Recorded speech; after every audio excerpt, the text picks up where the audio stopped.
Hello! Wow, what a countdown. Oh my God, my heart was racing just then. Hi, everyone. Welcome to AAPI Voices, All American Asian Story Slam. I'm your host for the evening. My name is Sam Brunner, and I am so giddy because, y'all, we have a lineup tonight, okay? I'm talking poems, stories, musical performances, including musical performances from a very special guest from Broadway. This event is brought to you by Asian Pacifica Arts Collective, also known as APAC, and a handful of other important organizations that you'll hear all about tonight. I am super excited to get this event up and running. And normally, in non-pandemic times, this would be an in-person event, but I am telling you, we can make this just as intimate as if it was in person. I mean, the nice thing about a webcam is I can be like right up in your face. Like I'm talking that kind of intimate. And also another way to really kind of replicate the feel of an in-person that in-person connection is using the chat. We're gonna make this chat light up, y'all. I'm from Baltimore, so like you will be hearing lots of y'alls tonight. I know that we have performers who are from Michigan, California, Maryland, DC. So anyways, what I was saying is normally when you're on stage, you can see everyone's reactions, you can hear the applause, but we're gonna have to make do with a chat. So throughout the evening, if you hear a line that really moves you or really sticks with you, or you just want to commend the performers/writers for their work, please feel free to just type it up in the chat. I will say, though, that I am 10 seconds in the future from you. So there is a bit of a lag between your comments and what I'm saying. But the cool thing is we are streaming to multiple Facebook pages. It's like, wow, 21st century. Ooh, we've got Producing While Asian in the house. We got Latido DC and Unapologetically Asian. Those are some of the orgs that we're partnering with to bring you this program tonight. Now, another really cool thing that you can do when things are virtual like this is you can like summon people out of nowhere. I will show you what I mean. Can I get co-executive directors of APAC, Corey and Catrice, on the screen?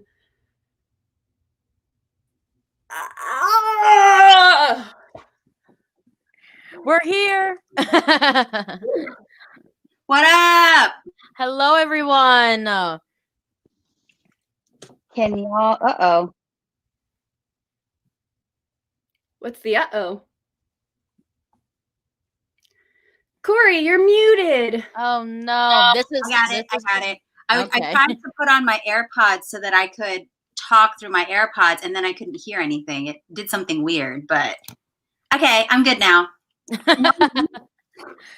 Welcome to live streaming, everybody. I know, right? Already the tech issues. But I'm wearing my Asian Votes Count shirt. I'm wearing Unapologetically Asian shirt. Holla, rep. Holla, rep. Cool. Well, thank you everyone for coming. We're super, super excited to be here. I am Corey Diakino, as Sam said. I am one of the co-executive directors of APAC and one of the original founders as well. And my name is Catrice. I'm also one of the co-founders of APAC. And I work very closely side by side, literally next to each other side by side, with Corey to create this amazing event. And we are so excited for all of you to come and join us and enjoy these Asian American artists. Yeah. And for those of you who are tuning in from out of state, thank you so much for tuning in.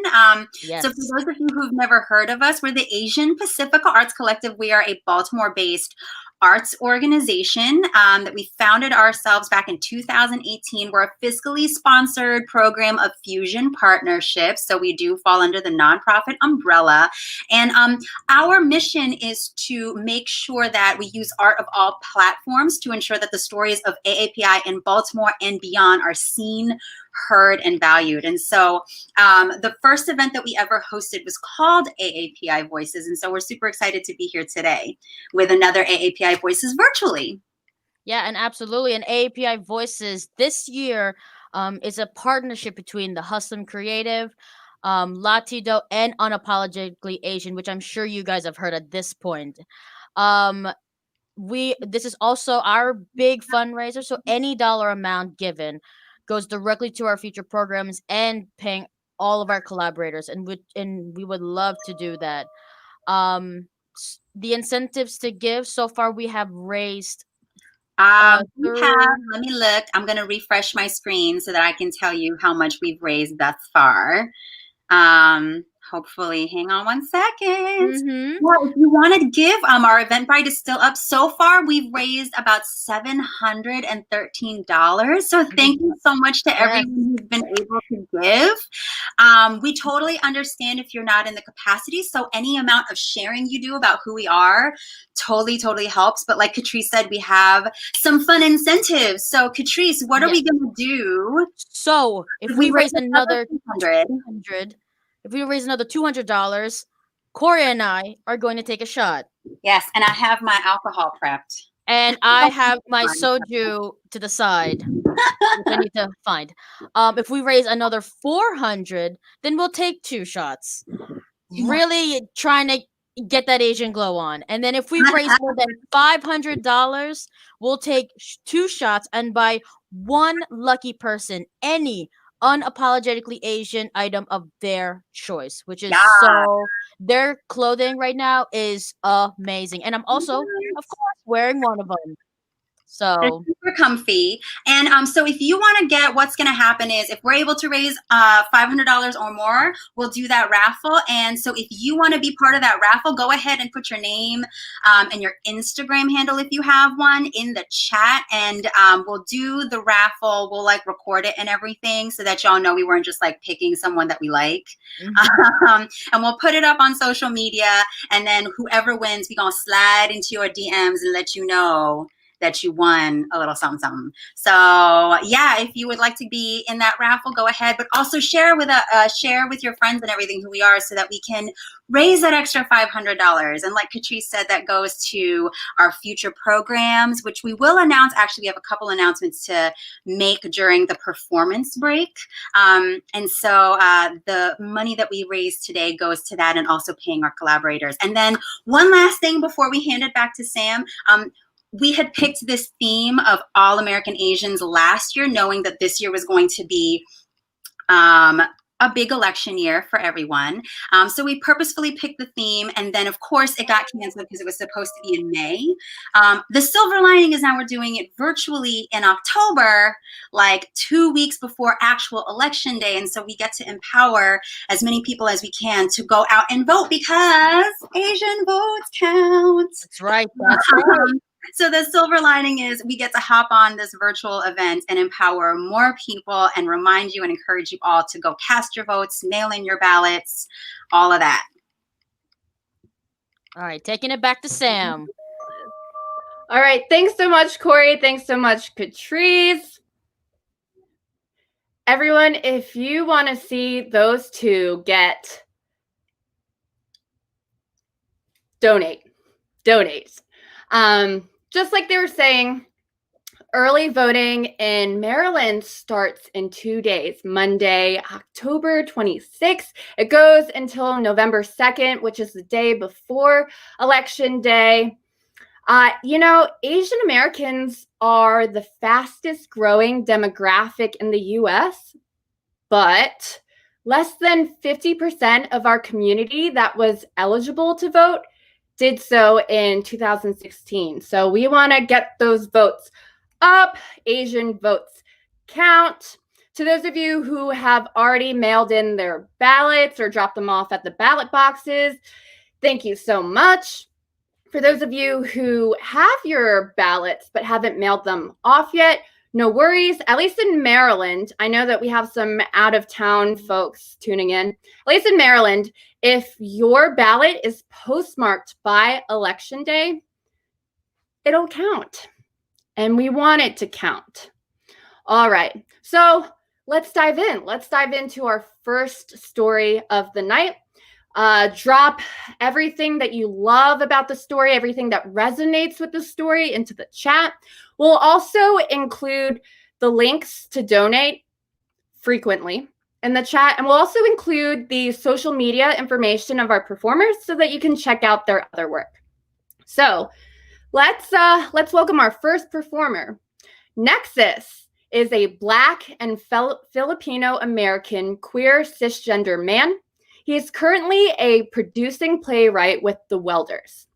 Sharing his story about growing up Filipino-American, everyone please snap it up for Nexus performing Where Are You From?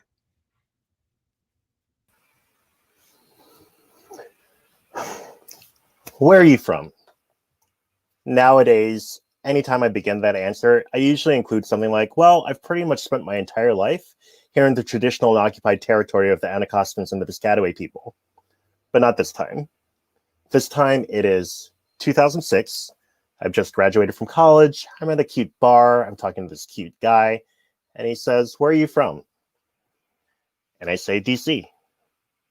And then I see him realize he didn't get the answer that he wanted. So then he tries to ask another question, which isn't actually the question he wants the answer to, but he says, where are your parents from?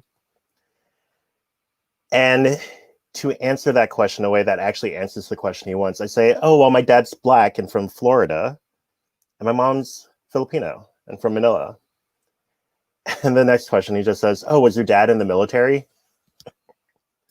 I just imagine him watching and remembering seeing a performance of Miss Saigon and thinking, oh, that's how Asian people get to this country. But I usually find the quickest way to disarm the bigotry of people who don't realize they're being bigots is to just share the truth.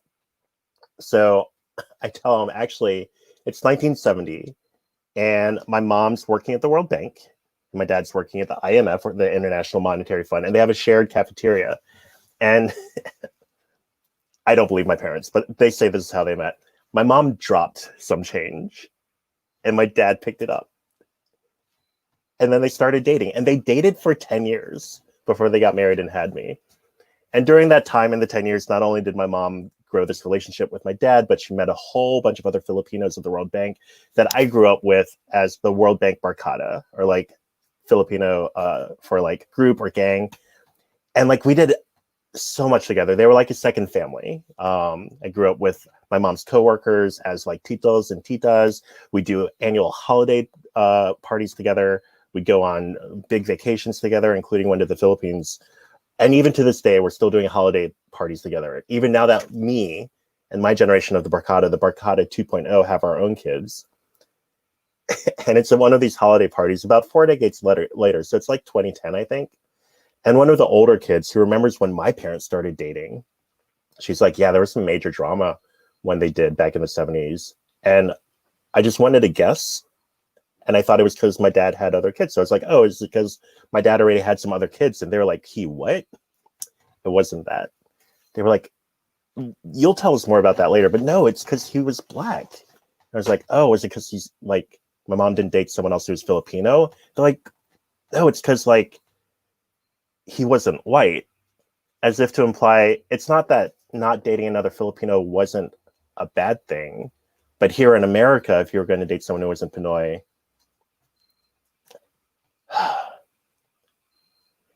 even though that happened 4 decades ago, it still took a moment for it to sink in for me in that moment, that at some point, my titos and titas actually might have thought that way about my dad. But it's years later, and we're all adults, and even my mom is really making the most of her life here in the US. But I remember even growing up, she did try to like teach me Tagalog. And I remember one time, it's probably one of my earliest memories. It's like 1985 easily. And I remember her saying something to me in Tagalog. And my dad just looked at her and said, "Oh, he doesn't need to know how to speak that here." And so she stopped. Even though we'd go back to the Philippines every other year due to some great benefits at the World Bank that they don't have anymore. So it's not like I wouldn't need to know it there, but I can only imagine maybe it was just, my dad not wanting to be the only one who didn't know what was being said. And maybe I should just ask him. But despite that, growing up, we were still a great family, an all-American family that was Asian and Black. And at one point, I didn't even think about how significant this would be until it happened. In 2013, I'm sitting in a room full of other people and their families, and up front is my mom, standing with dozens of other people, and they're saying, "I hereby declare on oath that I absolutely and entirely renounce and abjure all allegiance and fidelity." My mom was pledging to become an American citizen after all this time in 2013, and a big part of that was because she really wished she would have been able to participate in the last presidential election in 2012. And just with her time in this country and her commitment to her family, she wanted to make sure she was a part of this process, of this democracy. In 2013, what was really weird, though, is that while she was becoming more American, I was feeling less Filipino. I mentioned I had gone to the Philippines almost every other year growing up, but less so as I became an adult and had to work full-time jobs and had to wait for vacation and benefits and all this. And before I know it, I'm watching my cousins raise my nieces and nephews on Facebook. And then this current administration, it's 2017. And my mom's back in the Philippines. And there's some legislation that passes where if she wasn't a citizen, if she still had her green card, I would have been panicking because whatever was going on, I wasn't sure if she could come back home.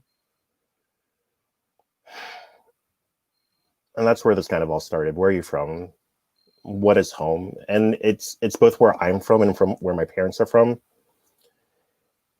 And it really didn't sink out in how long I hadn't been back to the Philippines until this year in 2020.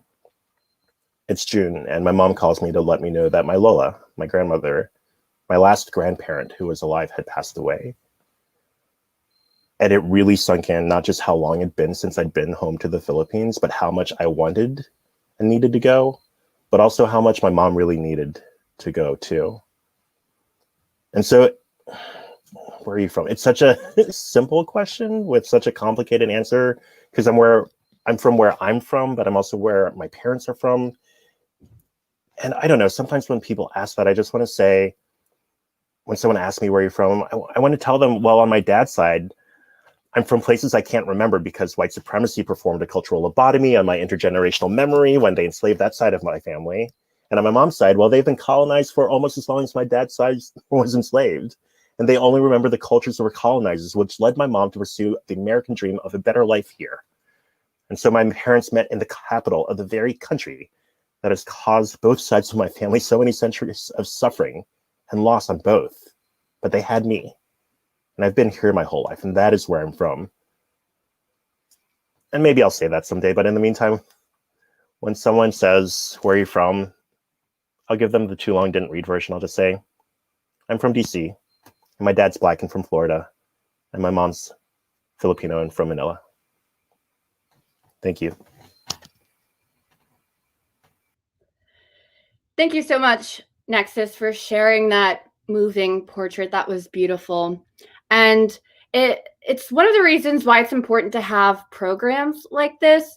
As Asian Americans, as children of immigrants, we don't often get a chance to really lay into those complicated answers. And I'm speaking for myself here as someone who is half Burmese, half white, and I've lived all my life here in the DMV area.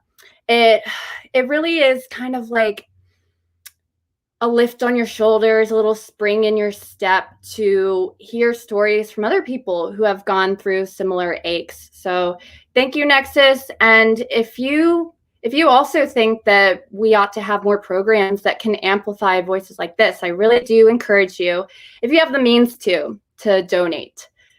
Links in the chat. So moving on to our next performance of the evening, we have Kyunghee Chen. She is a poet, writer, public schools literacy expert, and a certified mindfulness coach hailing from Ann Arbor, Michigan. Her writing has been featured in Food 52 and Darling, an empowerment women-led magazine. Here to perform 4 poems titled To American Public Schools, Korean Food, Color of Me, and Second Language. Everyone, please give it up for Kyunghee Chen. Hi, everyone. I'm going to start with To American Public Schools. To American Public Schools. You are an institution for the public people like me, but it was nothing but a separation, a great divide, a loud reminder that I am an immigrant, left to survive on my own, playing the role of a patient teacher, an empathetic counselor, a kind friend to the 8-year-old girl that was me. Instead of filling me up with a warm smile, a friend out in the playground, you flooded me with papers upon papers, school picture forms, parent-teacher conference sign-ups, field trip sign-ups, lunch menus, etc., etc., etc. All seemingly important, but none that I could comprehend. And just like that, you forced another role on me, a translator. Pointing to the same dotted lines, I'd sigh, just sign to my blameless parents. You invaded our home. Even in our safe haven, you let us know who's inferior, who's uneducated. And when being bilingual became an asset later, you made sure I knew this meant Spanish, French, German classes, not Korean. I didn't count. So I ask, American public schools, who do you stand for? My next piece is called Korean Food. Korean food, an array of colorful banchan, carefully cultivated, some fermented for days, others freshly draped in sesame oil, with the burn your tongue, boiling spicy fish stew, with the ever so predictable yet comforting bowl of warm rice, scooped to the brim, a sign of my hospitality. At a Korean table, there is no personal space, breathing together, proudly talking with our mouths full. Chopsticks intertwine across the table, each reaching for that same seasonal kimchi. As the pungent aroma of spicy garlic, salty, fermented soybeans coats the air thick, unashamed, unapologetically, reminding me of who I am, reminding me of home. My third piece is called Color of Me. I lived outside, running free, getting cut, bruised, tomboy I was, until I couldn't. See, it wasn't the roughness she wanted me to avoid, it was the sun. Just like my mom, I was born with a sun-kissed skin, leaving a residue of a tropical vacation, scent of coconuts and sand in this American culture. But in mine, it reeks of dirt and grass. Working tirelessly out in the fields, not by choice. My mom prayed for a porcelain white color on me, color of the wealthy, comfort, and one with power. Was I not enough? Not capable? Not beautiful?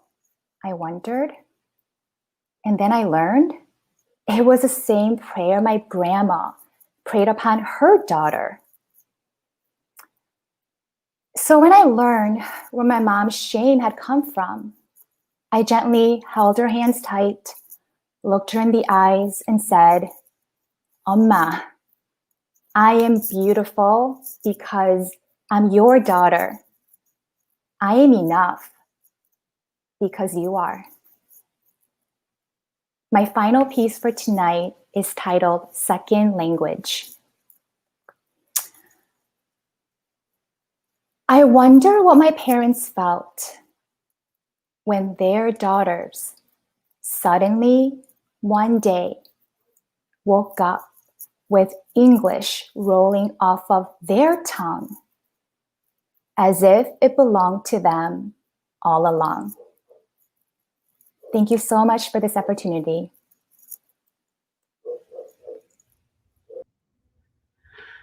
Thank you so much, Kyunghee. That was gorgeous. Okay, Sam had to go pee, so I'm just taking over, if that's cool. Okay, my name is Mara, and I love paprika. Paprika is so good. I put paprika on cereal. I put it on mac and cheese. I put it on everything. Okay, but Sam said I have a bunch of important things to say. Okay.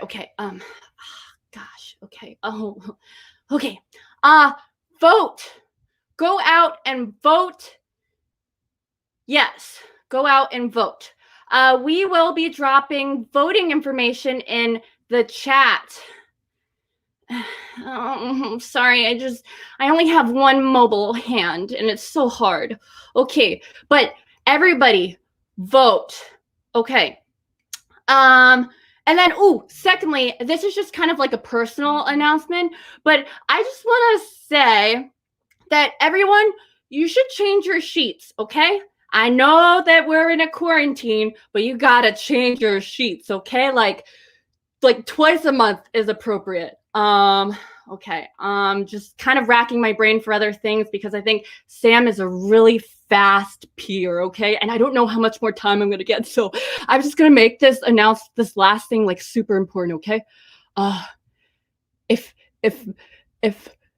you're gonna apply for a credit card, don't get American Express, okay? Because you can't use it anywhere. I'm a puppet. I have American Express because I'm like, oh, okay. If that's what it takes to be an American, then I'll get an American Express credit card. But they don't take it anywhere. Okay. All right. Okay. She is still in the bathroom. All right. So I guess I'll introduce our next performer. So this is where we're going to segue into the musical part of the program. Our next performer is the technical director for La Ti Do. Michael Santos Sanoval is a tenor with the Alexandria Singers and an actor who has appeared in various stage productions in Virginia and DC. He's also a self-published author. 5 books of poetry. You can find his 5 books of poetry on Amazon, but don't you use an American Express credit card. We will put that link in the chat. So everybody performing Wait for It from the musical Hamilton, give it up for Michael Santos Sanoval.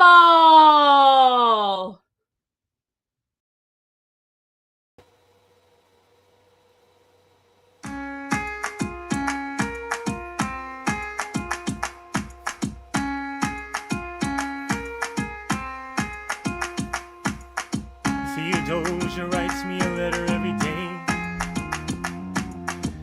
keeping her bed warm while her husband is away. He's on the British side of Georgia, trying to keep the colonies in line. Well, he can keep all of Georgia. Theodosia, she's mine. Love doesn't discriminate between the sinners and the saints. It takes and it takes and it takes, and we keep loving anyway. We laugh and we cry, we break and we make our mistakes. And if there's a reason, I'm by your side. And so many have tried, yeah, I'm willing to wait for it. I'm willing to wait for it. My grandfather was a fire and brimstone preacher. But there are things that the homilies and hymns won't teach ya. My mother was a genius. My father commanded respect. When they died, they left no instructions, just a legacy to protect. Death doesn't discriminate between the sinners and the saints. It takes and it takes and it takes, and we keep living anyway. We rise and we fall and we break and we make our mistakes. And if there's a reason I'm still alive, when everyone who loves me has died, I'm willing to wait for it. I'm willing to wait for it. Wait for it.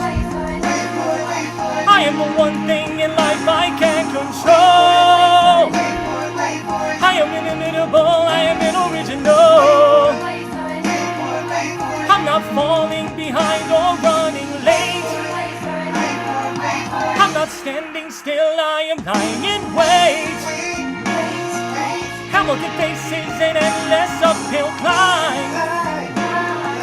He has something to prove, he has nothing to lose. Hamilton's pace is relentless, he wastes no time. What is it like in his shoes?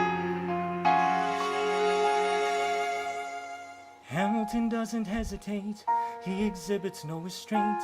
He takes and he takes and he takes and he keeps winning anyway. Changes the game, plays and he raises the stakes. And if there's a reason he seems to thrive when so few survive, but goddammit, I'm willing to wait for it. I'm willing to wait for it. Life doesn't discriminate between the sinners and the saints. It takes and it takes and it takes. We rise and we fall, and if there's a reason I'm still alive when so few survive, I'm willing to wait for it, wait for it, wait for it, wait for it, wait for it, wait for it, wait for it, wait for it, wait for it.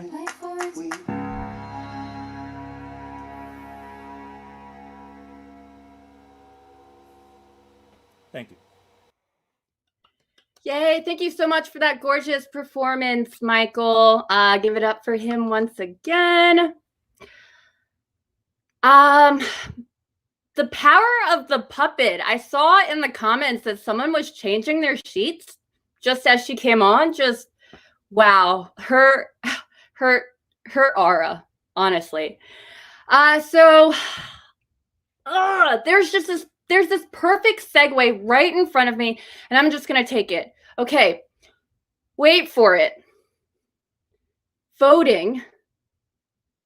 Don't wait for it. Don't wait for it. Sorry, guys. I just had to take that. Early voting in Maryland, it starts in 2 days. You can just put on that Hamilton soundtrack, stand in line. Hopefully there isn't that long of a line because it is early voting, but please just get out there, make sure that your voice is heard. Secondly, okay, so it's not, that this isn't an arts event if we didn't frequently remind you that this event is also a fundraiser. So money, please. Thanks. You can continue to give throughout this event through our Eventbrite link. We will drop that in the chat. I love that you all are just putting your feelings out there. There's so much feeling happening tonight. I love it. In love with all the vibes that we're putting out. And I'm pretty sure that even after this live stream is done, you can still donate through that link. We're not even if the link doesn't work, we're not going to say no to your kind donations. All right, let's hop into our next performance. Ryan Ardis is a writer based in Baltimore, Maryland. He is currently publishing his first collection of poetry, After Midnight, due out by the end of the year. He is also drafting the first issue of an adoption-themed zine titled Bot Magazine. He self-publishes all of his work. And tonight, we are lucky enough that he will be sharing some of his poetry. Here to perform his two poems, American Indian / Indian American and The Indian Test, everyone please welcome Ryan Ardis. Thank you, Sam. I'm honored to be included in the lineup this evening. Before I get started, I just want to say Black Lives Matter, arrest the killers of Breonna Taylor. These first two poems I'm sharing with you are from another project Sam didn't even mention. During the month of July, I started drafting my second collection of poetry. I'll be sharing with you two poems. This is the first time I'm sharing them publicly. The first one is American Indian, Indian American. During the summer before my junior year of high school, I spent time on the Pine Ridge Reservation in South Dakota. There were many confusing moments during this trip. One of them, a moment I shared with a child who was only slightly younger than myself. We had some weird connection, and after establishing this connection, he told me that I was confusing because we have the same color skin and we have the same color hair, but I am so incredibly much taller. And though we thought we were initially somehow connected, and I did too, we were not, but we were. I had heard stories of white girls riding horses bareback after scheduled daily events had commenced on trips past, and I wanted this experience, but this was not my experience to have. Another young missionary on the trip, and though that word makes me cringe, that is what we were, was adopted and Asian and had a white family and was at the top of her class. And we tried to hang out once after the trip, and we should have had so much in common. And we thought we did, but we did not, but we did. Our tutti drew the cutest picture of all of us together. I could probably dig it up, and I just tried unsuccessfully, which means it must be buried deeply somewhere.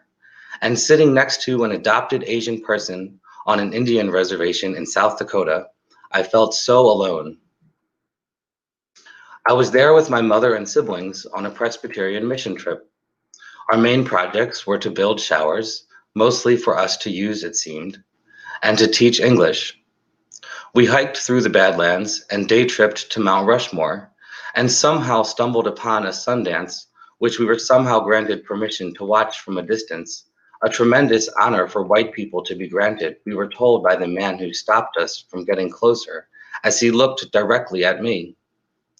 As I watched a man with skin pierced, making a sacrifice to benefit the community, and I had to wait until returning home to read a racist encyclopedia article on the subject from the maroon and black set on my family bookshelf. And at the end of our time on the reservation, my dad flew out and met us, and we rented a camper and drove around visiting different tourist sites in Colorado. And I bought a magnet at every site.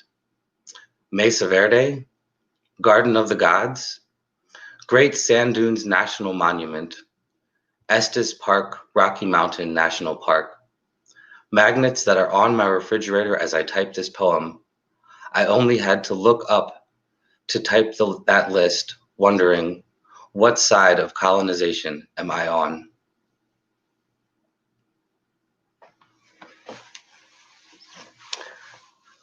Thanks for coming, everyone. It's one of my favorite parts about participating in open mics is interacting with the audience. I'm excited to get back to watching the live stream on Facebook so I can interact with the comments again. But in this moment, I'm going to ask everyone to just take a deep breath on the count of 3 so we can all connect in energy since we can't connect in person. 1, 2, 3.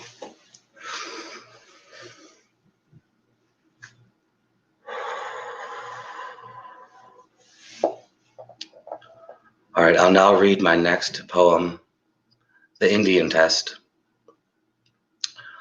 Long before I even realize I fail the Indian test. On buses, in cabs, at restaurants, while working or shopping or sitting or standing or walking around, before I have a chance to adequately prepare myself, and never when I am ready, involving questions such as, do you speak any other languages? Where is your family from? No, but where is your family from? What is your real name? Are you sure? Which I always answer incorrectly because my answers do not match up to the answers they expect to hear, to the ones they expect me to say, and I disappoint people who I do not know. I never had a chance, as the other languages I speak are German and Spanish, not a language they expect. My family is from Baltimore, not a place they expect. My real name really is Ryan and not something else. And I too am disappointed, since I am also looking for connection, and outside of these arbitrary markers, we likely have a lot in common, but I am not given a chance to answer correctly. Thank you.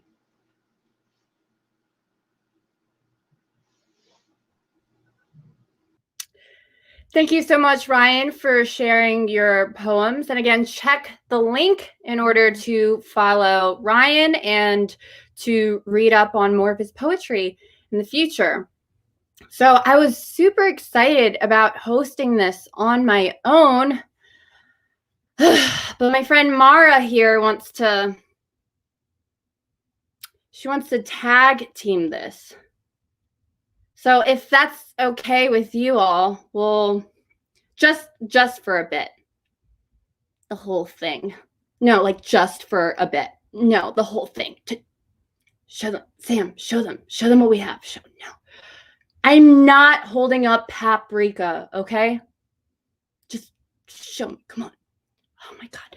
It's not even paprika, it's chili powder, okay? Like look at this, like it's chili powder. No, reach into the other pocket. She only has one mobile arm, so that's why I have to reach into her pocket.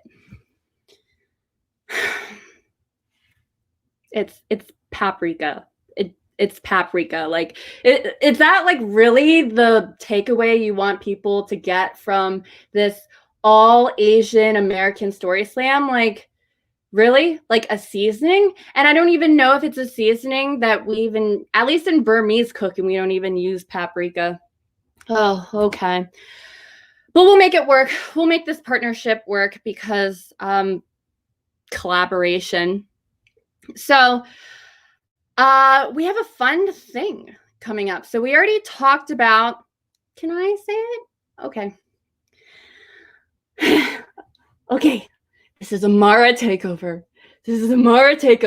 Okay. So we talked about how if we raised $200 more, Corey and Catrice would take a shot. I'm going to sweeten the deal, okay?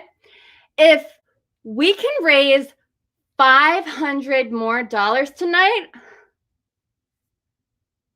I'm going to take a shot. That's right. Me, Mara, age undiscerned. I will take a shot in the name of amplifying Asian American voices, in the name of reminding you good, kind folk to go out and vote. Oh my God, you're right. I don't know how old you are. You only came into my life like a year ago. So in manufacturer years, you're 1 year old, but I mean,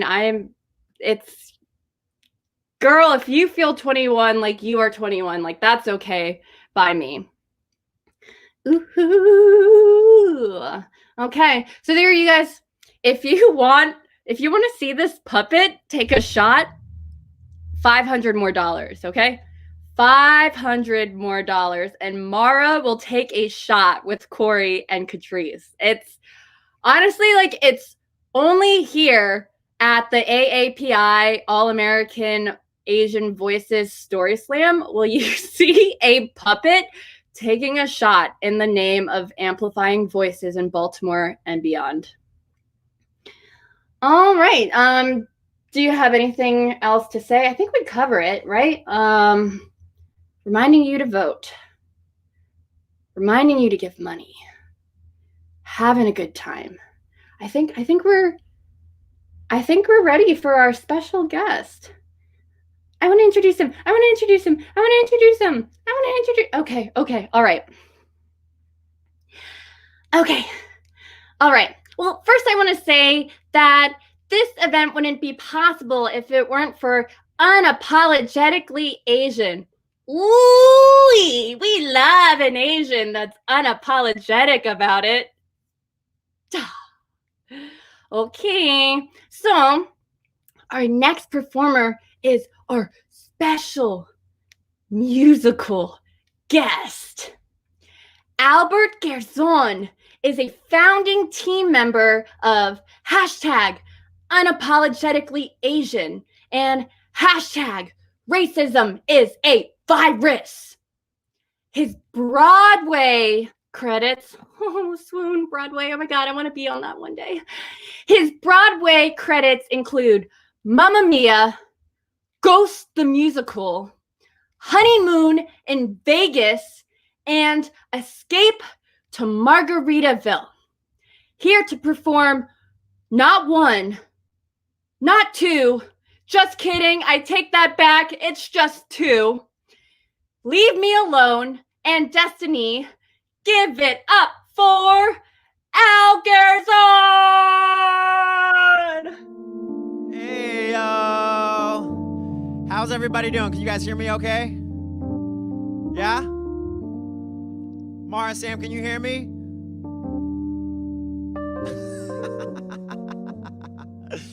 All right, so I just want to thank Asian Pacifica Arts Collective and the Hustling Creative for having me. You guys are two amazing organizations, and for everyone else viewing at home, open your hearts, open your wallets, because that money's gonna go to some beautiful use. So this first song is called Leave Me Alone. So big shout out to all the poets and storytellers we have this evening.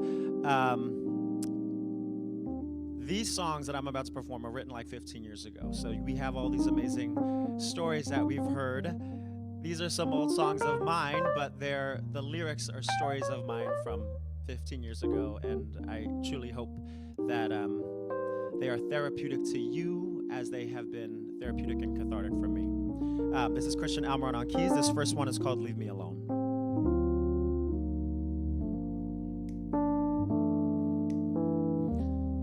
Feel free to snap along at home.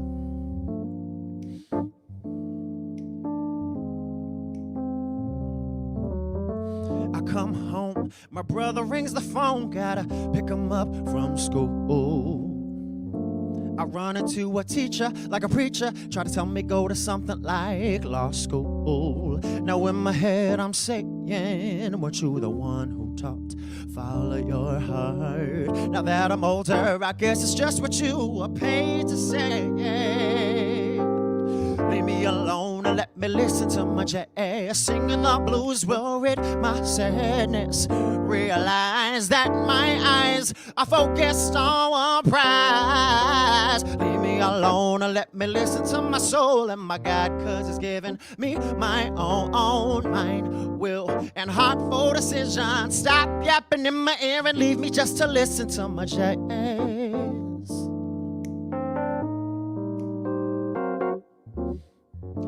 I'm Asian, will I be a nurse? No, if my heart wanted me, then I would, but it don't. Now that's fine, I respect my mom's one. I ain't dissing no one, I'm just speaking from my own, yeah. For the parents who ain't even mine. My folks are fine, why can't you open your eyes? Like hearing nails on a chalkboard, oh. I said, leave me alone and let me listen to my jazz. Singing the blues will rid my sadness. Realize that my eyes are focused on a prize. Leave me alone and let me listen to my soul and my God, cause it's giving me my own mind, will, and heart for decision. Stop yapping in my ear and leave me just to listen to my jazz. Let me listen to my jazz, to my jazz. Hey! My God gave me my own will, my own heart, my own mind. Don't step my dreams just because we're back. You left yours behind. Get off my case, get off my back. God's on my side, so just relax. Leave me alone and leave me just to listen to my jazz. Leave me alone and let me listen to my jazz. Singing the blues will rid my sadness. Realize that my eyes are focused on a prize. Leave me alone and let me listen to my soul and my God, cause it's giving me my own mind, will, and heart for decision. Stop yapping in my ear and leave me just to listen to mine. Woo!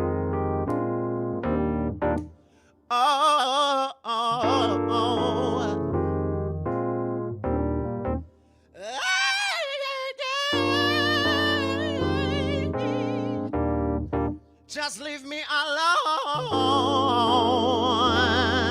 yeah, and leave me just to listen to my jazz.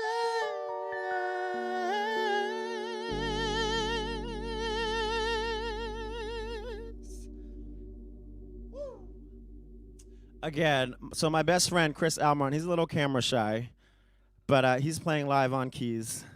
Hey, yo. All right, I hope you enjoyed that one. This one's called Gonna Get Up. It came at a time when, I was hitting the pavement hard, and I just want to, for whoever's struggling with your career journey, everything is your race, your pace, and that's something that I had to learn, and sort of through this song. And being typecast and comparing myself to others. It's, sometimes this business can sort of play with your mind, and I encourage all of you to play with your mind in the opposite way. Positivity is a muscle that gets stronger with use, and music helps us strengthen that muscle. And I hope this song does a little bit of that strengthening for you tonight.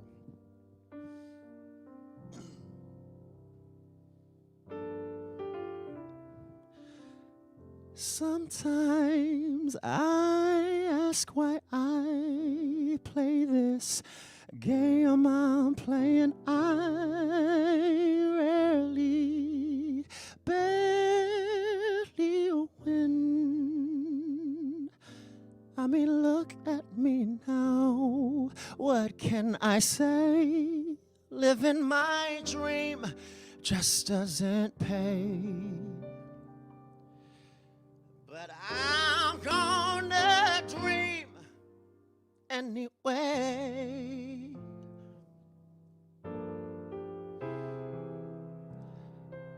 Sometimes I ask why I play this game I'm playing. There's just no place for me. But then I close my eyes, sing a sweet lullaby sung like no one else. 'Cause I'm gonna sing, woo, even just for myself.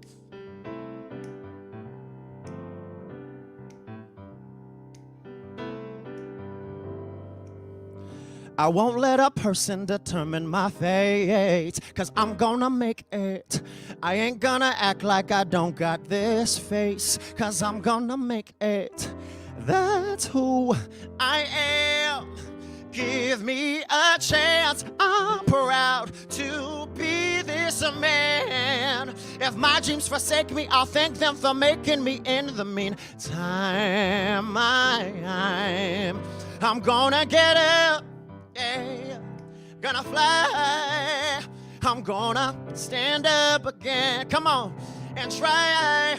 Cannonball into the sky with my eyes open wide. I am not scared this time. I don't need you here by my side. I'm going to put to rest all of my guards. I'm putting them down. I'm taking the good and the bad, I'll discard. Gonna throw them away. I've learned to live. Now I'm going to follow only my instincts. If my dreams forsake me, I'll thank them for making me. In the meantime, I'm gonna get up, gonna fly. I'm gonna stand up again and try. Cannonball into the sky with my eyes open wide. I am not scared this time. I'm gonna sing even just for myself. I'm gonna sing even just for myself. You're gonna sing even just for you too. I got me, I got you. Cause I'm gonna sing even just for myself, even just for me. Cause I'm gonna sing, yes, I'm gonna sing. I'm gonna sing even just for my self.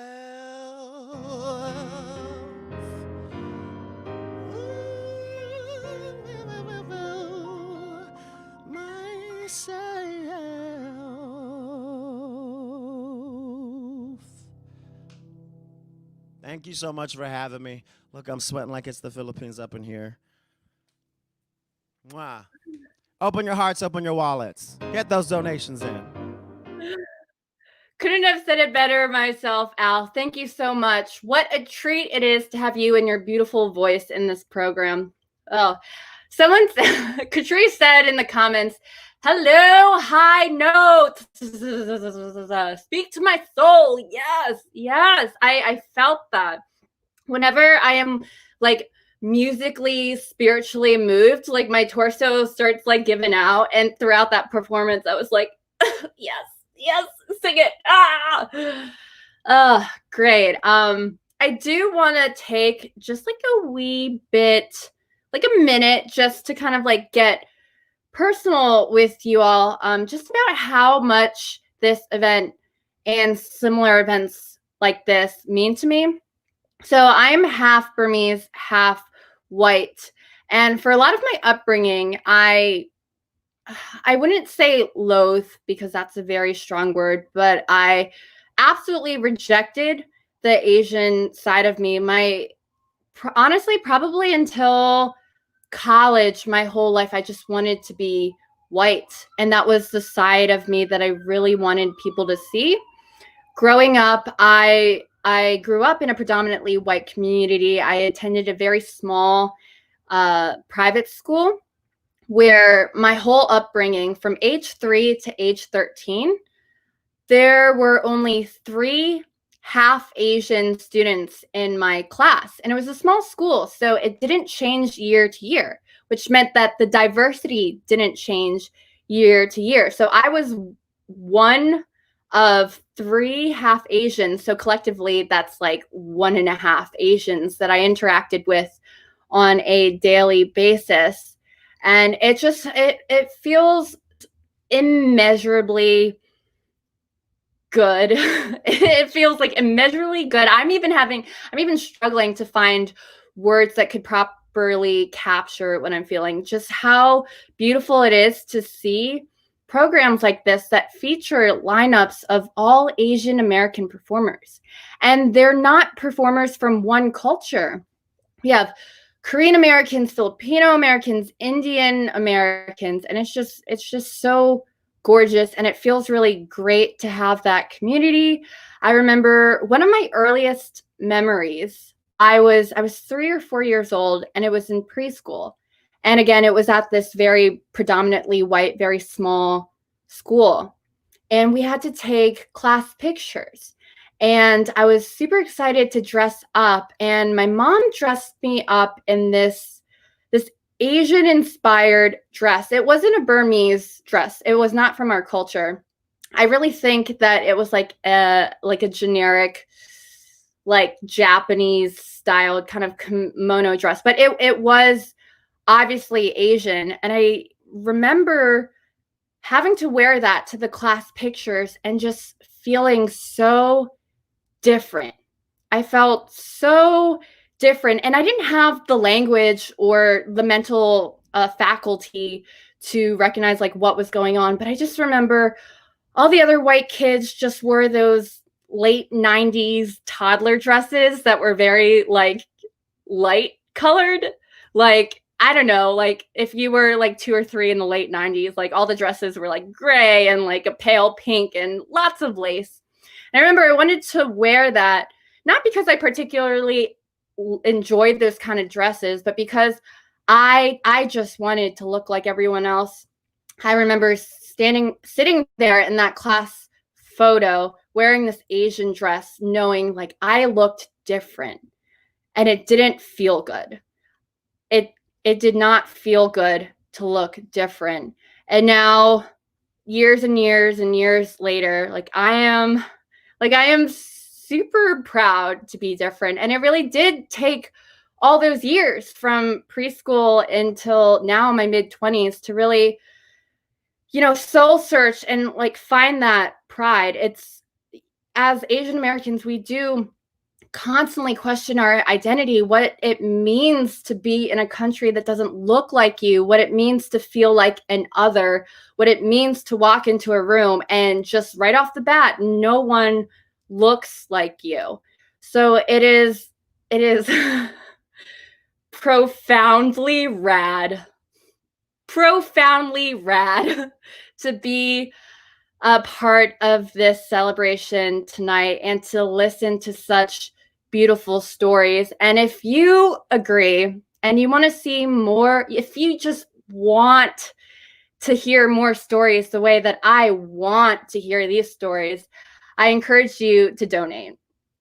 So right now we're going to take what we're going to call like a performance break. It's not really an intermission because we'll be doing things.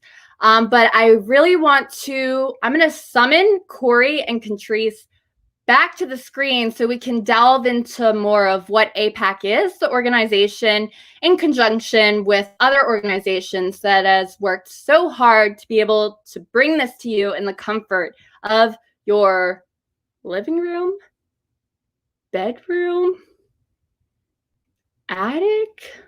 I don't know, but please, summoning back to the screen, Corey and Catrice.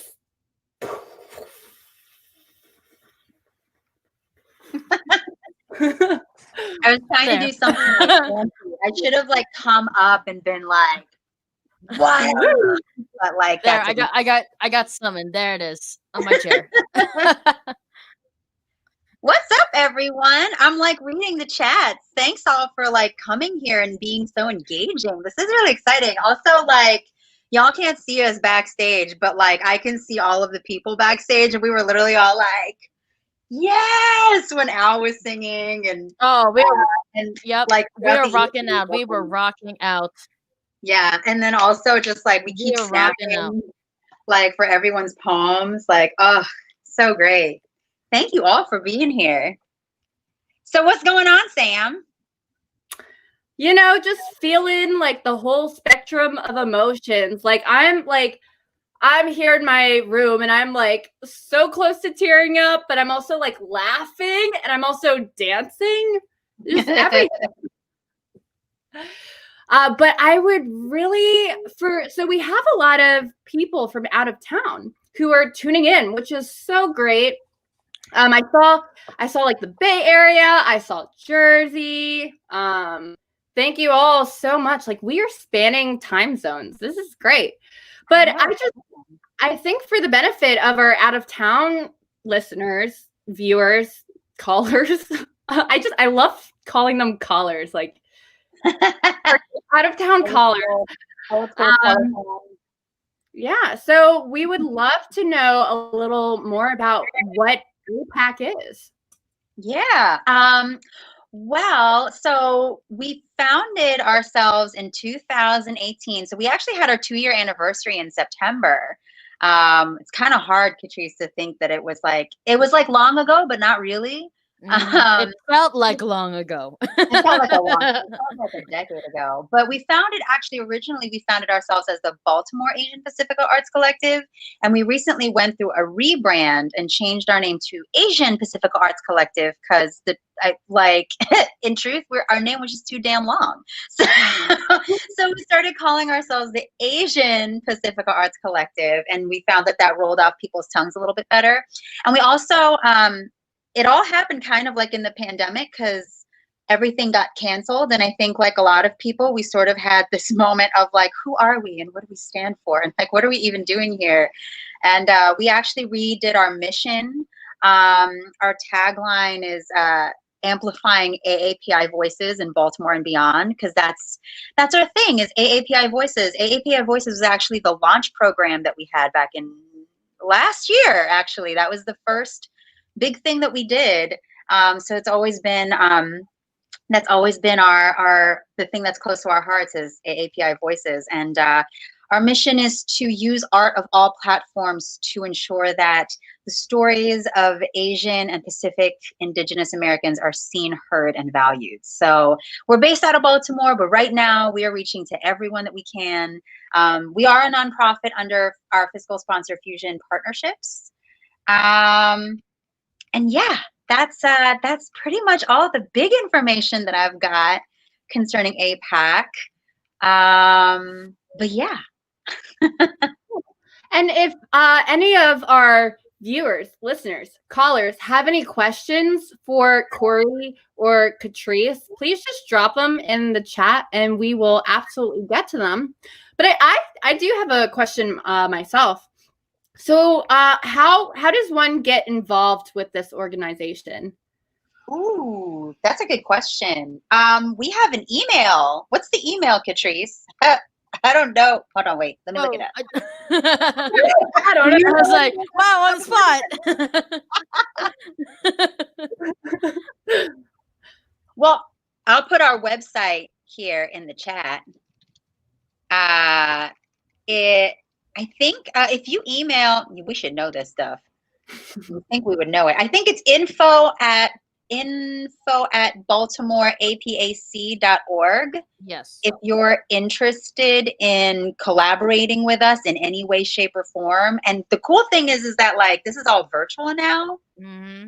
So we have storytellers in LA, in Michigan, performers in New York right now. So this is like super exciting for us. So we're down to collab with like anyone right now, to be honest. Yeah, and if you can't get in contact with us via email, you can definitely slide into our DMs on Instagram, Facebook,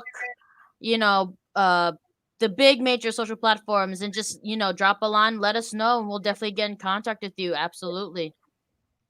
Yeah, we're always on there. Well, not always, but we try to be. Yes, we try to be.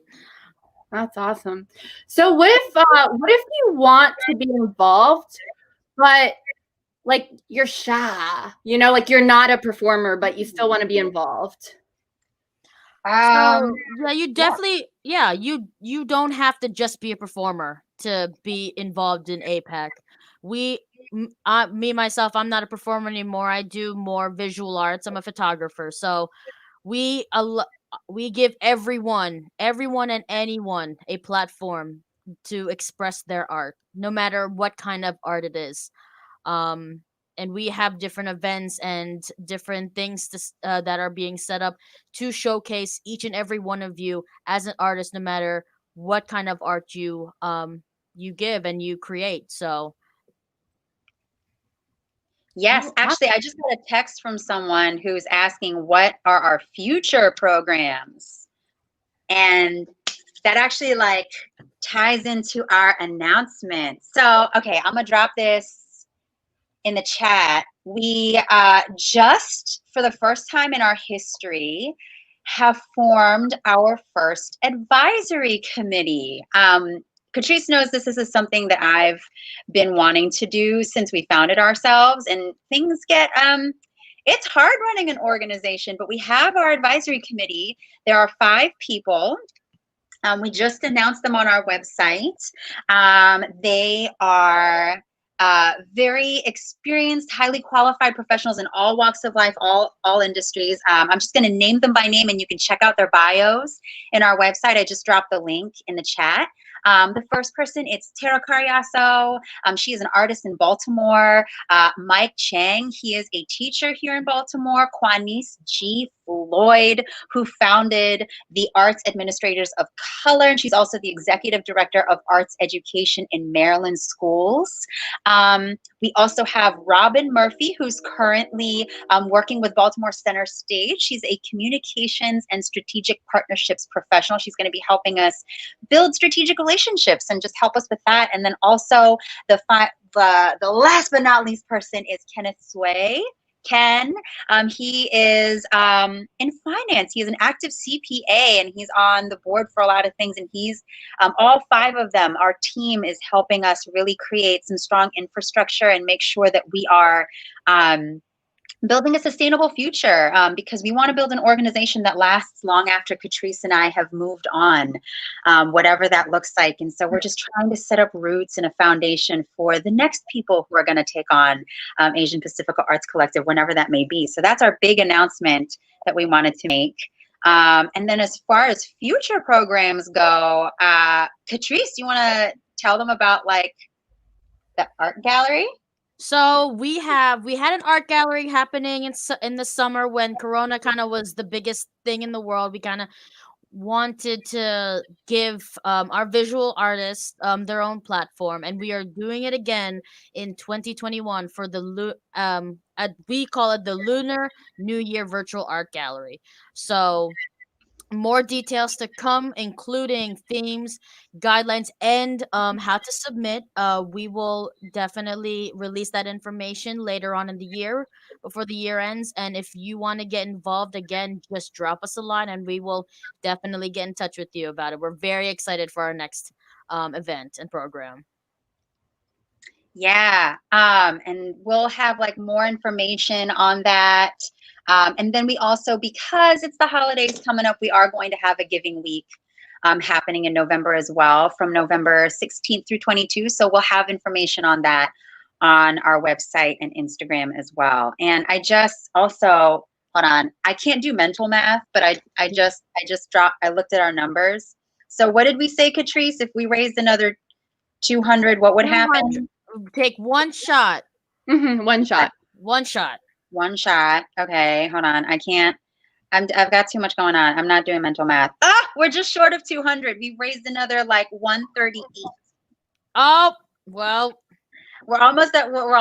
We'll take the shots. We'll take the shots at the end of the evening, though. Yeah. And remember, I think it was, if we raised another 500, it was 2 shots for Corey, 2 shots for Catrice, and a shot with Mara. Come on, y'all. The puppet's gonna get crunked. I've never seen a puppet. And some unapologetically Asian cool work, t-shirt wear.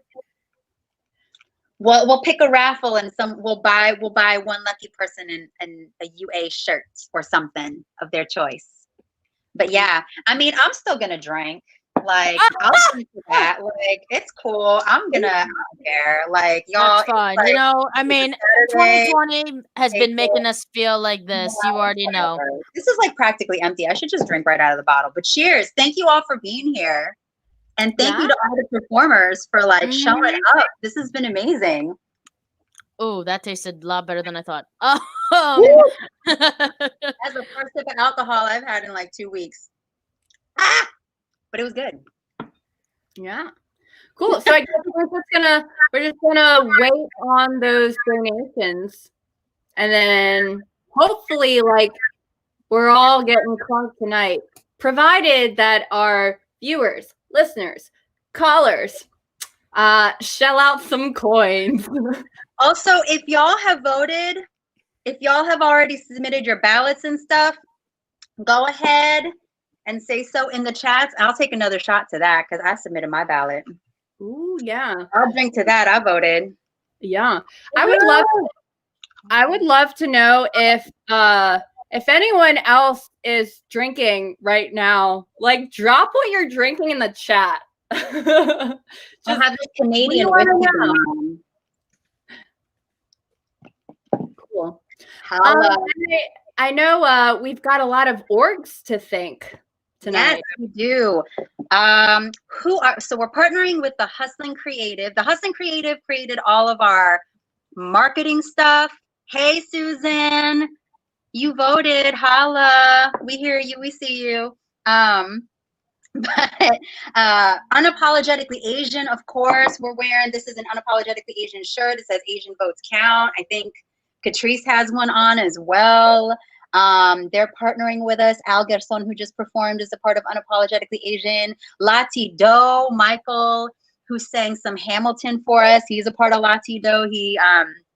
He is, they're partnering with us today. Who else? I'm trying to think who else. This shot's already gotten to me, guys. Unapologetically Asian producing consortium of Asian American theater arts. Yes. For streaming our event on their Facebook, which is amazing. Just getting this amazing event out there. Can you stop? My husband, y'all, is trying to make. He's trying to show me what he's drinking. He's drinking more whiskey. Sorry. All right, Sam. I think we are all good. Let's continue on with the show. Sure, let's. Thank you so much. All right, folks, let's keep the show going. So I saw in the chat that someone wanted more Ryan, and I think we can agree we want more Ryan. So please welcome back Ryan Ardis performing his poem, Where Are You From?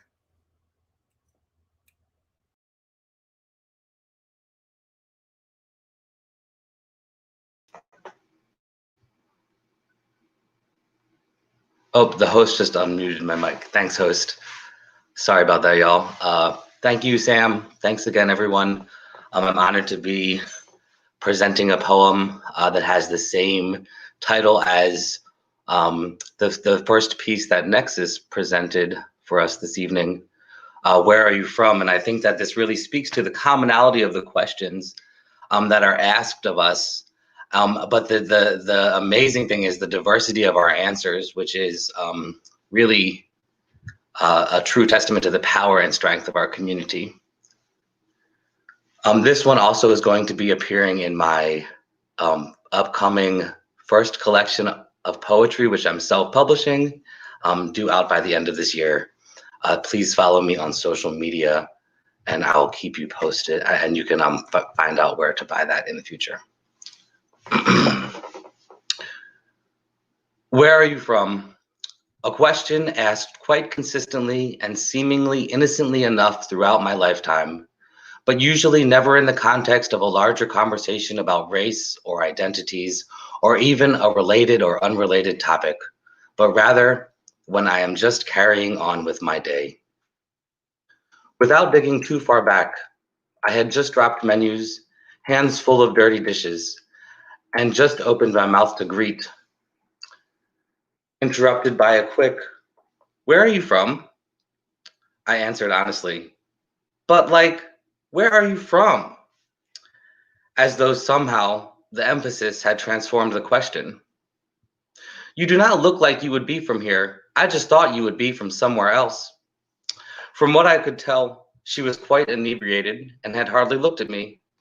I was glad to already have a reason to be walking away. I would be from somewhere else if I was not from here, I wanted to say.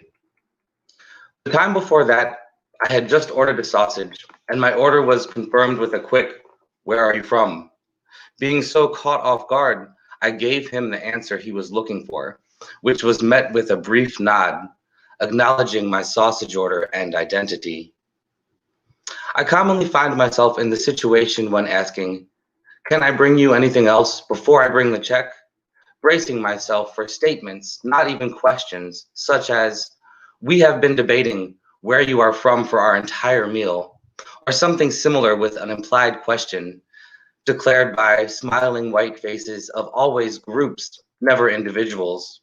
Like since more of them have the question, it has somehow become more legitimate, as though my identity is simply another menu option. The commonality of these questions and all the others I have buried deep in my subconscious memory is that their answers have already been decided well before the question is even proposed to me. When our answers do not match, they feel free to disagree. In moments of perceived cleverness, I am asked, "Where are your parents from?" The honest answer to this question only confirms what they have already decided cannot possibly be the truth, even though it is. Showing signs of exasperation, I may get, "Well, where are your grandparents from?" Or the more correct may ask, "Where are your ancestors from?" But the honest answers to these questions take them even further from the question they want to hear. From what I gather, the question they intend to ask, the one that would give them the answer they want to hear, is not the question they are asking. Where I am from is not where I was born. Where I was born is not where I am from. I know this may seem like a nuanced detail, but this seemingly nuanced detail has become so emphasized and so magnified and so questioned throughout the entirety of my lifetime that it has become a core part of my identity and how I view and understand myself and my existence. It is a question with which I have struggled and continue to struggle, the answer to which has evolved and continues to evolve. I not only cannot interpret, but also cannot answer your asinine questions asked outside the context of a genuine loving conversation when you have already decided the answer. Thank you.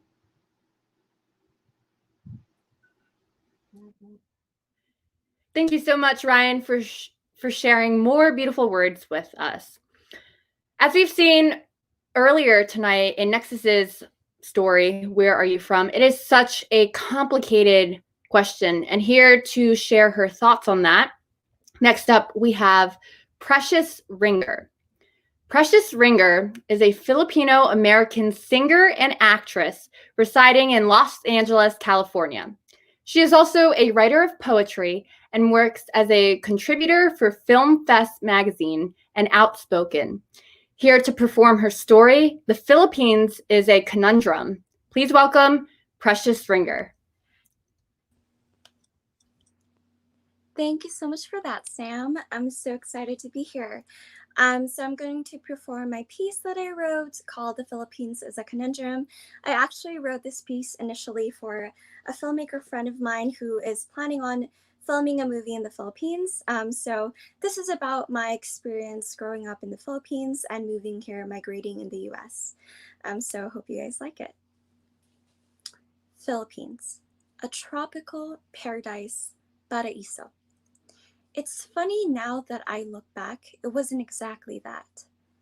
I've always thought of the Philippines as a conundrum. For a third world country where a fourth of the population lives below the poverty line, it's a conundrum because there's so much happiness. Why do so many people take vacations in the Philippines? Well, it's because it's Disneyland, where instead of rides, they have happy people. Growing up in the Philippines is probably the best and the worst experience of my life.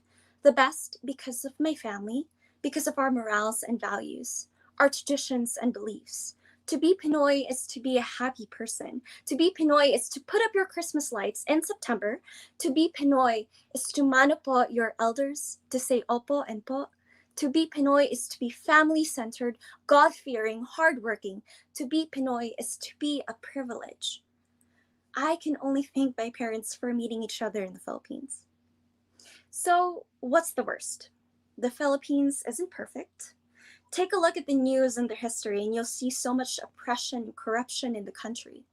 When you walk down the streets, it's commonplace to see people starving, malnourished mothers trying desperately to find food for their babies, beggars as young as 3 years old, desperately trying to make it. Yet it's also commonplace to keep your eyes closed, to look away and just think, sorry. To be Pinoy is to ask certain questions and simply have no answer. Questions like, why do poor people get blamed for overpopulation when they don't even have access to proper sex education or healthcare? Why is there such a big disparity between the rich and the poor? Where, unlike in other countries, you can rise above your own station. Why is there such a systematic oppression of the poor? Why is dark skin undesirable when it's our natural color? Why is the Filipino dream the American dream? To come to the US and have it all, white picket fence included. These are questions I've asked myself repeatedly since migrating here 11 years ago. Questions I wouldn't have asked if I stayed where I was. I was too young to discern clear-cut examples of systematic oppression, class inequality, and classism. I am a Filipino-American woman. That is my identity. And as a Filipino-American woman, you can carry so much weight to you. There are expectations of family, kids, along with the expectation to provide. Perfecting the delicate balance of being demure and being powerful at the same time. To be outspoken is quite frankly frowned upon. To be deviant is frowned upon. But that's what the Philippine society is all about. It's a conundrum. The best part about living in the Philippines is also the worst part, the people. I am biased in everything I say because luckily I never had to experience what it was like to be poor. I saw poverty every day through my poor classmates, the ones who didn't have lunch, and even if they did, they would only eat rice with salt or soy sauce, while I had homemade food made by my nanny. I saw poverty outside my car window whenever I'd be dropped off to a private Catholic school. It was in the stench of desperation littering the streets, the smell of fresh, fragrant food that I had the privilege of eating whenever I wanted. My favorites, barbecue, the whole halo-halo, while there were those who ate from scraps, scavenged from the trash. I saw poverty every day and the people who resorted to using drugs instead of buying food because it was more expensive. I admit I'm biased in everything I say because my truth is being Pinoy is being aware of this conundrum. I can't say I don't love the Philippines because it's my hometown. It's what made me who I am. But I cannot agree with a country where slavery still exists, the practice of having katulongs, otherwise known as household helpers, people who live to support their family by taking care of someone else's family. And still, they have no rights. Most of the time, crimes and injustices get swept under the rug. I cannot go back to a place where being a woman feels like bondage, a place that continues to suppress the poor. These people cannot help themselves. They were born into being poor. They did not choose that path.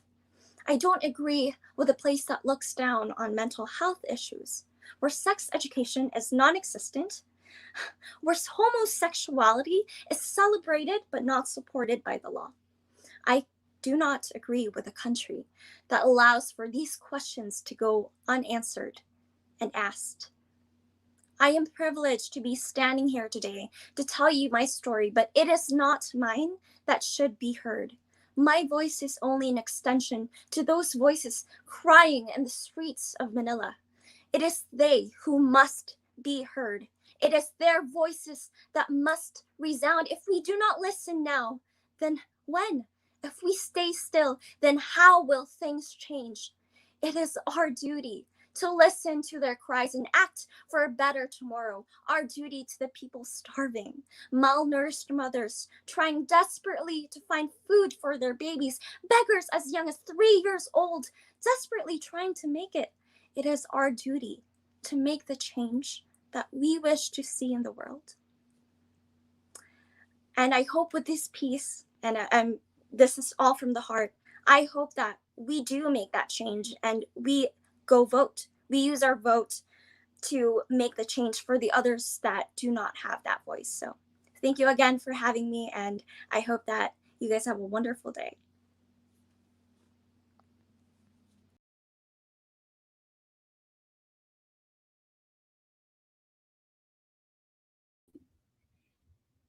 Thank you so much, Precious, for from the bottom of our hearts. Thank you so much for that story and for your reminder to vote. Truly, living in any country can be a conundrum, but despite all those conflicted feelings, it really is important to vote. So once again, as a reminder, in Maryland, early voting starts in 2 days. So please just go out and vote. If you want to see a better country, a country according to your values, make your voice heard. Our next performer is Christina Marie Mccann. She has been performing with Lati Do for the past 4 years. They are a performer, teaching artist, and stage manager in the Washington, D.C. area. You can learn more about her at the links in our chat.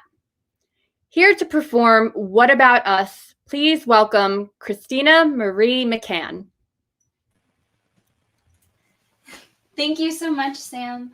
And I just want to say, Precious, that was beautiful. And I really want to urge everyone to please go out and vote. And also, don't stop there. Make your every day like dedicated to these people whose voices are historically ignored, especially Black voices. And please, please, please go vote.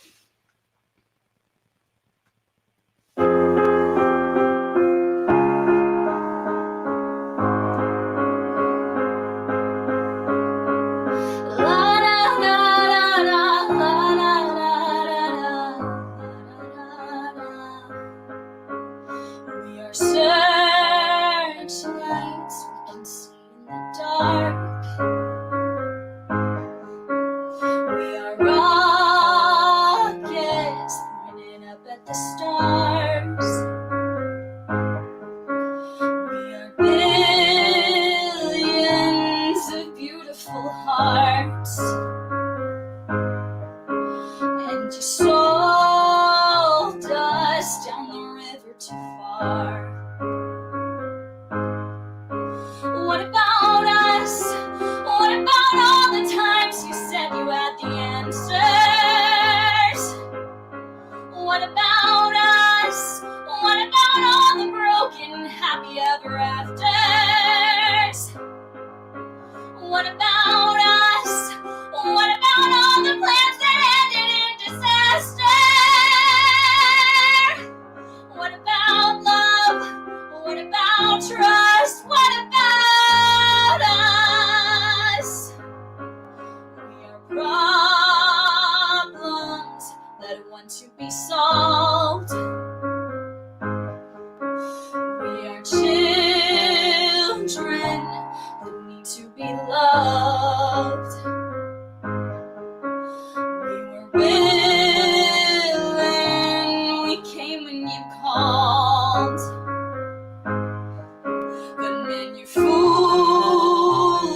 Thank you.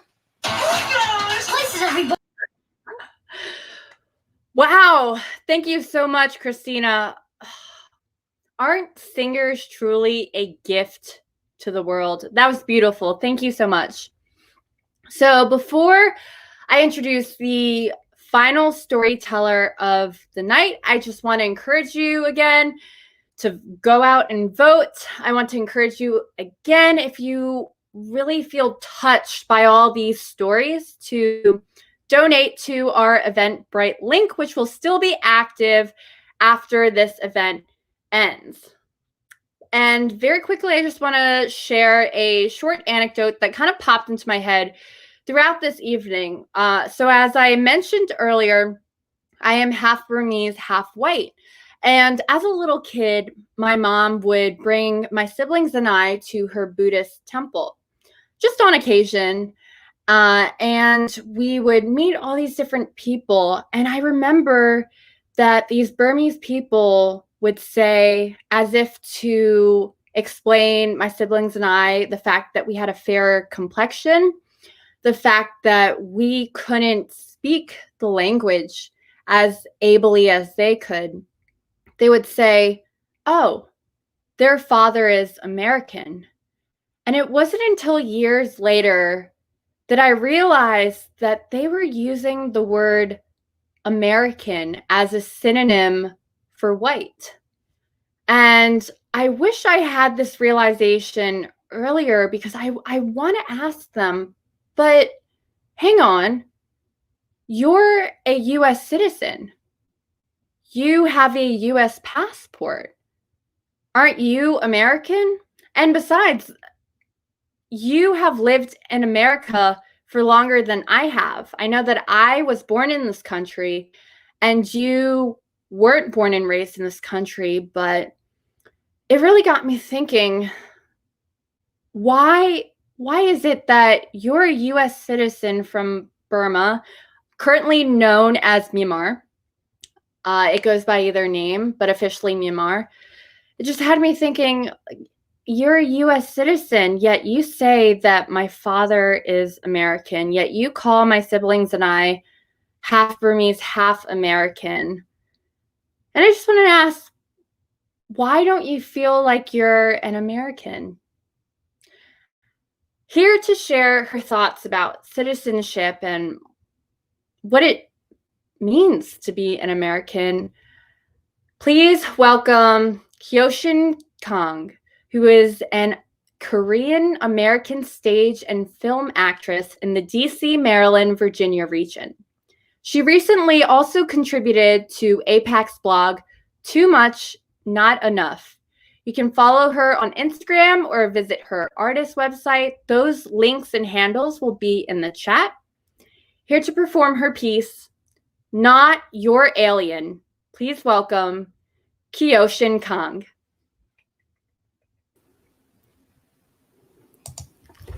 Hi, everyone. I'll be sharing a spoken word piece that I wrote this year.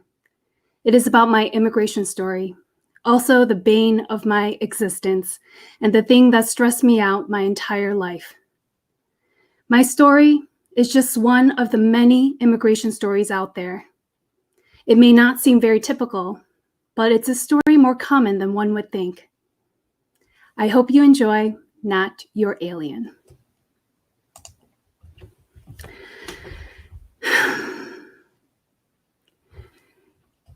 I was born in Korea, came to the States at the age of 2, lived in Detroit while my dad studied engineering at Wayne State U. My parents started a clothing business in the Great D to make a living while my dad pursued his Doctor of Philosophy. Then my family moved out to the White Burbs when I was 7. I attended public schools all my life, where I pledged allegiance to the flag before each day's lesson. Kyosin? My teachers take attendance. I raise my hand and say, I go by Catherine. I was a good kid, overprotected, but still stayed, out of trouble, was obedient, and got good grades. I went to church and participated in the extracurriculars, worked to make money on the side, and got myself into a good university. College was when it became clear to me I was being labeled an alien. Me? That can't be. I grew up in Michigan all my life, and yet I was being invited to an orientation for international students? College was when it became clear to me I was an other. Due to policies and laws, getting resources and opportunities were tougher. I had to pay 3 times the in-state tuition. And it didn't matter that my parents paid taxes and were law-abiding citizens. If I wanted to work, it had to be on campus. I had to be employed by the university, 20 hours max, or be jobless. At the end, I couldn't attend the University of Michigan for all 4 years. I had to make adjustments to my college plan. It brought on incredible stress and countless tears. Still, I made it work. Then I turned 21, and the law said I was fully grown. I couldn't rely on my parents' visa status anymore. I became completely on my own. After graduating from UMich, I couldn't just sell coffee and tea. No. In order to stay in the States, I had to find a job related to my degree. I was allowed 1 year to work in this country under an International Student Work Program, in short known as OPT. As that 1 year came to an end, I fell into a deep depression. I had to find a job that would sponsor me, or I was headed toward deportation. Wait, what? Deportation? You want to send me back? To the country of my birth so foreign to me? This option is whack. What did I ever do to deserve any of this? I couldn't just stay in the country I grew up in. Does that make any sense? I was one of the lucky ones who got sponsored and could stay longer. But my job became my lifeline. So even if I didn't like it, quitting wasn't the answer. Hi, my name is Kyoshin Kang. I started introducing myself to others. I decided to finally go by my legal name when I realized I wanted to be an actor. In Chinese, Kyo means teacher, and Shin means faith. My given name always meant a lot to me. From my grandfather, now I embrace. Like all good things, my work visa was coming to an end. I had to live outside of the country for a year before I could come back and get sponsored again. Screw that. The person I loved was a United States citizen. After some years of dating, we decided to get married, but that wasn't the end of this story. There's still more paperwork to fill out and so many fees to be paid for fingerprinting, interviews, tests. And if all goes well, an oath of allegiance to be made. I'm an all-American Asian, even if the law doesn't state it so. You label me an immigrant, an alien. But your ancestors were too, you know? Paperwork shouldn't define whether a person is American or not. If you make this country a better place, you should be able to stay in this melting pot. I am an all-American Asian, even if my papers don't state it so. The United States is my home, and I will do everything I can to stay before you make me let go.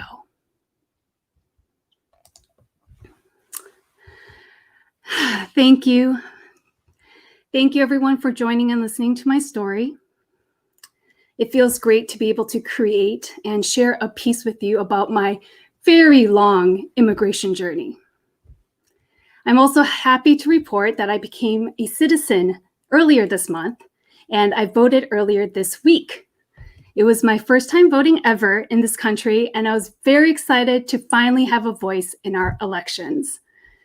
If you can vote and haven't voted yet, please do so soon because your voice matters. Thank you.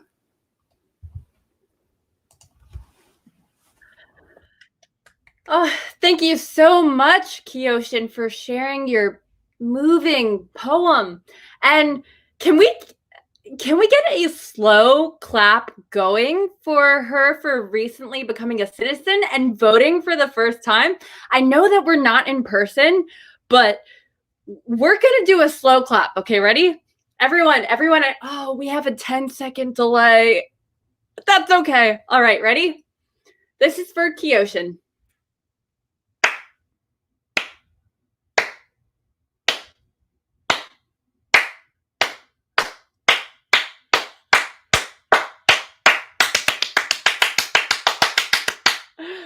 That was for you, Kyoshin. Congratulations again, and thank you for sharing such a personal and tumultuous journey. So that was our final storyteller of the night. Not our final performance, but our final storyteller. But we've got a lot of thank yous to say for wonderful organizations that helped us put on this event. So please, can I summon, once again, Corey and Catrice?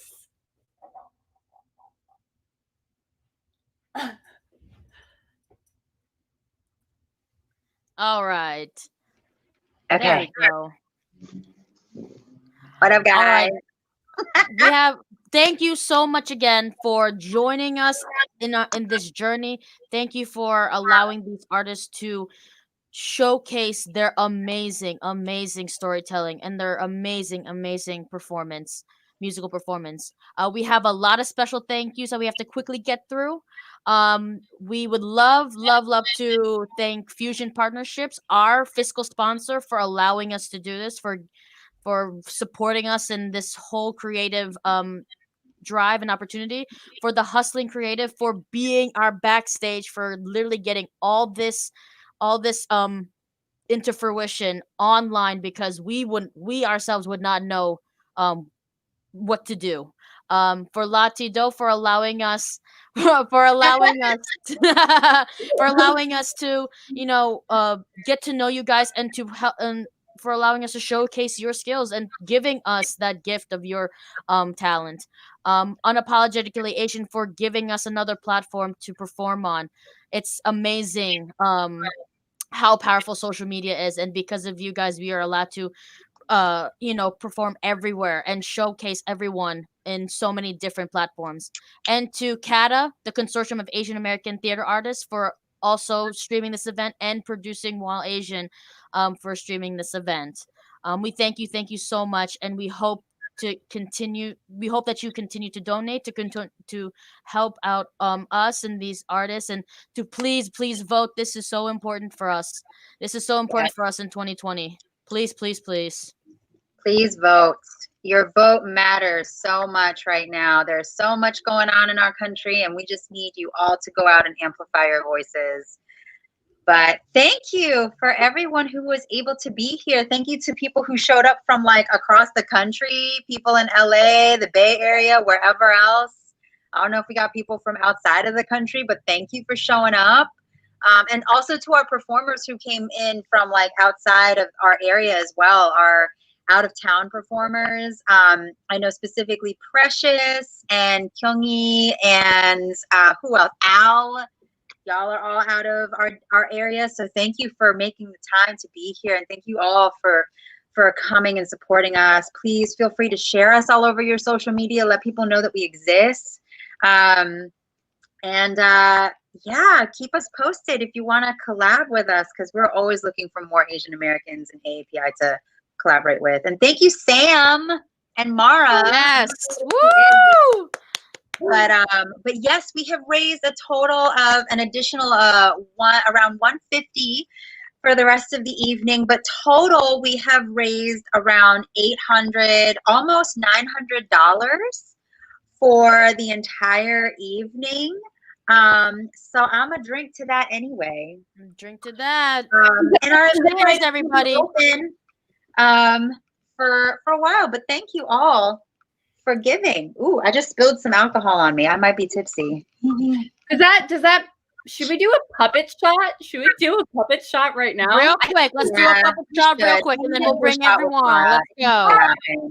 We're gonna do a shot with Mara, and then we gonna dance. We're gonna dance. So stay on, guys, because we have our big finale. All right. Are we ready? Yes, Mara. Here we go. Okay, girl. 3, 2, 1. Cheers. Yes. Wow. That was really more than a tough. shot for it. Woo! Woo! All right. Holla, guys. Thank you so much, and stay on for our finale. And happy Filipino American History Month. Woo! I did not say that. I'm friggin' Pinoy. All right. Bye, guys. Thank you Represent. again. Oh God. I know that was only one shot. And if you're curious what kind of shot that was, it was Patron, because Mara, don't do your regular liquor. Okay. Thank you, everybody, so much for watching. We experienced so many powerful stories. I hope that you laughed. I hope that you cried. But now,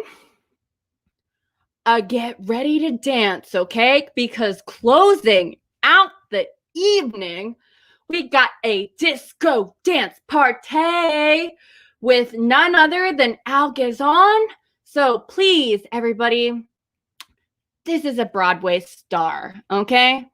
This is a Broadway star. So we gotta show him our respect. And we gotta get out of the chairs. Everybody stand up. Come on.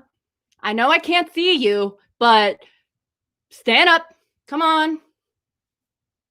I'm waiting. Come on. You're joining in this party. All right, here we go. You're standing up. Your hands are up. Your booties are back. Please welcome, closing us out, Guerzon. Hey, yo. Thanks for having me back. Get up and dance. Can I get more volume, Chris? This one's called Disco Feeling. Get up and dance if you don't got rhythm. Here we go. I walk into the club. Who's that spinning that track? Must have heard of me. DJ, put it on repeat. I like this song. My week was long. It's my melody. Gonna dance with my lady. Makes me wanna move. Makes me wanna say, hey. I love this song. That disco feeling back in the day. When they used to groove and shake the big hit and roller skates, yeah. That disco feeling. Wait till the back of the DJ's cooking, strobe lights kicking, everybody looking.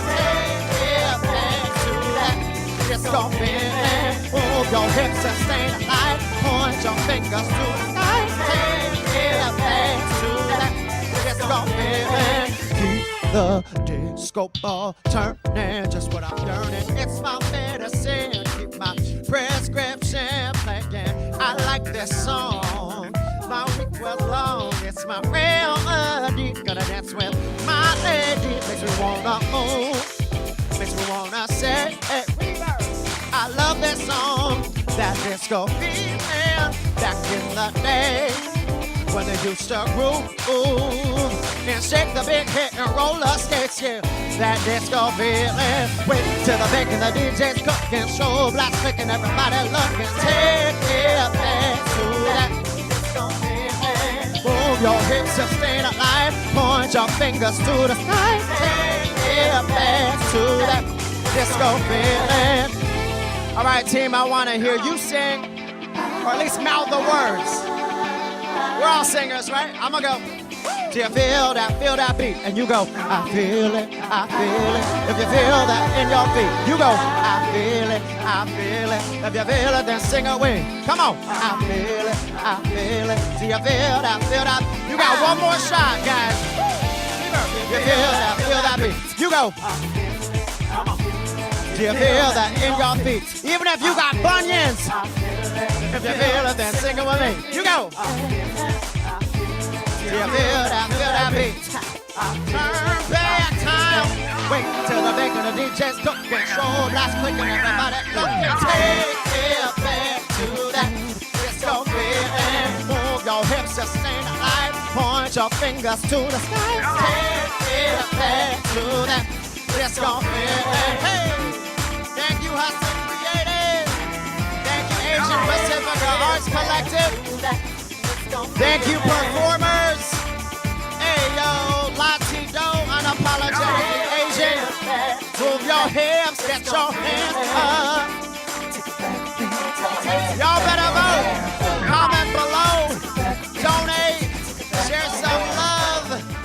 One world, one love, one race, right? Wow, thank you for having us.